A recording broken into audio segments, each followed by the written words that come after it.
todavía el porcentaje de industrialización en la construcción sigue siendo bajo a mi entender, pero si vemos un poco, digamos, todos los indicadores, claramente vamos caminando hacia un modelo de industrialización muchísimo más alto, ¿no?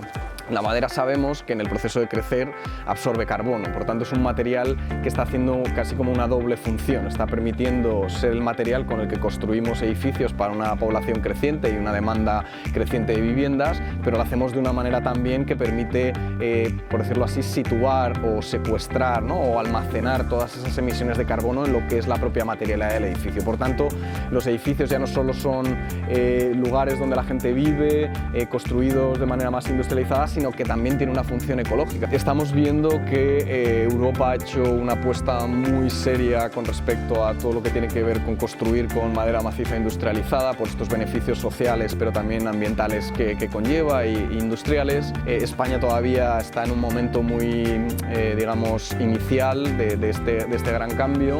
Vemos que gran parte, digamos, de la demanda, de la activación de esta demanda por este tipo de tecnologías de construcción está en Barcelona. Hemos visto recientemente dos de los premios que ha habido asociados con los premios europeos que da la Mies, han sido dos edificios construidos con esta tecnología.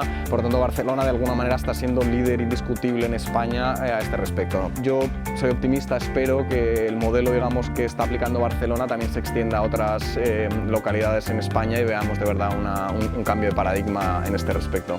Yo creo que a día de hoy tienen la capacidad y es más un tema de voluntad política que no tanto de si están capacitados o no. También creo que estamos en el preámbulo de lo que habrá el día de mañana, que serán leyes asociadas con la regulación de emisiones, con la regulación de qué materiales podemos utilizar para la construcción, que de alguna manera lo que harán es acelerar este cambio que a mi juicio es inevitable. No hablamos de si hay que construir de manera más ecológica o no, hablamos de cuándo esto se implementa de una manera mucho más activa, ¿no?